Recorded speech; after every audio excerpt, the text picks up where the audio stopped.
आता आपण बघणार आहोत कोल्हापूर जिल्ह्यातील काही महत्त्वाच्या बातम्या थोडक्यात अर्थात संक्षिप्त बातम्या फास्ट न्यूज।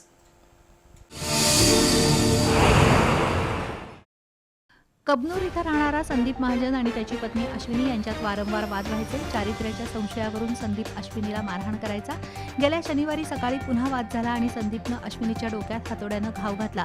या हल्ल्यात अश्विनी गंभीर जखमी झाली आहे। तिच्यावर कोल्हापुरातील CPR रुग्णालयात उपचार सुरू आहेत। या प्रकरणी शिवाजीनगर पोलिसांनी पती संदीपला अटक केली असून न्यायालयानं त्याला 1 दिवसाची पोलीस कोठडी सुनावली आहे। पोटदुखी आणि उलट्यांचा त्रास होत असल्यानं 21 वर्षीय मतिमंद मुलीला पालकांनी उपचारासाठी CPR रुग्णालयात दाखल केलं। वैद्यकीय तपासणीत ती 3 महिन्यांची गर्भवती असल्याचं निष्पन्न झालं। त्यानंतर पीडित तरुणीच्या पालकांनी गोकुळ शिरगाव पोलीस ठाण्यात तक्रार दाखल केली। पोलिसांनी केलेल्या तपासात त्या तरुणीच्या नात्यातील 50 वर्षीय संजय एकनाथ सुतार यानं तिच्यावर लैंगिक अत्याचार केल्याचं उघड झालं। पोलिसांनी खानापूर येथील सुतारला अटक केली असून न्यायालयानं त्याला 25 जूनपर्यंत पोलीस कोठडी सुनावली। या प्रकरणाचा पुढील तपास गोकुळ शिरगाव पोलीस ठाण्याचे सहाय्यक पोलीस निरीक्षक रणजित पाटील करत आहेत।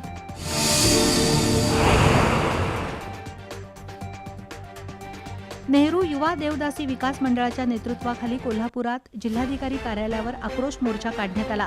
जोरदार घोषणाबाजी करत मागण्यांकडे लक्ष वेधण्यात आलं। घरकुलासाठी जागा मागणीचा प्रस्ताव तातडीनं मंजूर करावा। 1992 साली स्थापन केलेल्या देवदासी अभ्यास गटाच्या शिफारसी लागू कराव्यात। लाडक्या बहिणींना दर महिन्याला 2300 रुपये मिळावेत। संजय गांधी निराधार योजना, श्रावणबाळ यासह निराधारांच्या योजनांसाठीचा 35 पानी अर्ज रद्द करून त्याऐवजी सुटसुटीत नवीन अर्ज तयार करावा अशा मागण्यांचं निवेदन जिल्हा प्रशासनाला देण्यात आलं। यावेळी अशोकराव भंडारे, वसंतराव मुळीक, मायादेवी भंडारे यांच्यासह देवदासी महिला उपस्थित होत्या। उच्च शिक्षण घेणाऱ्या विद्यार्थ्यांमध्ये व्यावसायिक कौशल्य वाढवण्यासाठी शिवाजी विद्यापीठात उद्योग शिक्षण परिषदेचं आयोजन करण्यात आलं होतं। यावेळी बोलताना उच्च शिक्षण मंत्रालयातील अतिरिक्त सचिव आनंदराव पाटील यांनी राष्ट्रीय शिकाऊ उमेदवारी प्रशिक्षण योजना म्हणजेच NATSच्या माध्यमातून उपलब्ध असणाऱ्या संधींची माहिती दिली। कार्यक्रमाच्या अध्यक्षस्थानी कुलगुरू डॉक्टर RK कामत होते। NATSच्या माध्यमातून विद्यार्थ्यांना ऑनलाईन जॉब ट्रेनिंग देणं ही काळाची गरज असल्याचं त्यांनी सांगितलं। प्रशिक्षण कालावधीत मिळणाऱ्या विद्यावेतनाचा उपयोग शिक्षणासाठीच व्हावा अशी अपेक्षाही पाटील यांनी व्यक्त केली। यावेळी कुलसचिव डॉक्टर विलास शिंदे, डॉक्टर प्रमोद जुमले, निवृत्ती वडोदे, वीरेंद्र पाटील, सुदर्शन सुतार, प्रतापसिंह देसाई यांच्यासह मान्यवर उपस्थित होते।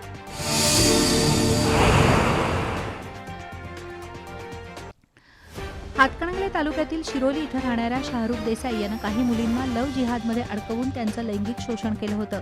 या खळबळजनक प्रकरणात पोलिसांनी शाहरुखला अटक केली होती। सध्या तो न्यायालयीन कोठडीत आहे। शाहरुख महावितरणमध्ये नोकरीला होता। शाहरुख देसाईला शासकीय नोकरीतून कायमस्वरूपी बडतर्फ करण्यात यावं अशी मागणी करण्यात आली आहे। अन्यथा ग्रामस्थांच्या वतीनं तीव्र आंदोलन छेडण्याचा इशारा देण्यात आला। RPI गवई गटाच्या वतीनं जिल्हाधिकारी कार्यालयासमोर निदर्शनं करण्यात आली। अनुसूचित जातीच्या आरक्षणाचं उपवर्गीकरण करण्याचा निर्णय तातडीनं मागं घ्यावा। अनुसूचित जातीमध्ये समावेश असलेल्या 59 पैकी 58 जातींनी उपवर्गीकरणाची मागणी केलेली नाही। न्यायमूर्ती अनंत बदर समितीनं समाजाची मतं जाणून घेतलेली नाहीत। कोणताही डेटा संकलित न करता उपवर्गीकरण करणं अन्यायकारक आहे। उपवर्गीकरणामुळे अनुसूचित जातीमध्ये भेदभाव, स्पर्धा आणि अंतर्गत तणाव वाढून सामाजिक ऐक्याला धोका पोहोचेल। त्यामुळे अनुसूचित जातीच्या आरक्षणाचं उपवर्गीकरण करू नये अशी मागणी करण्यात आली। आंदोलनात PS कांबळे, भीमराव कांबळे, अशोक घाटगे, पांडुरंग कांबळे, सतीश माने यांच्यासह कार्यकर्ते सहभागी झाले होते।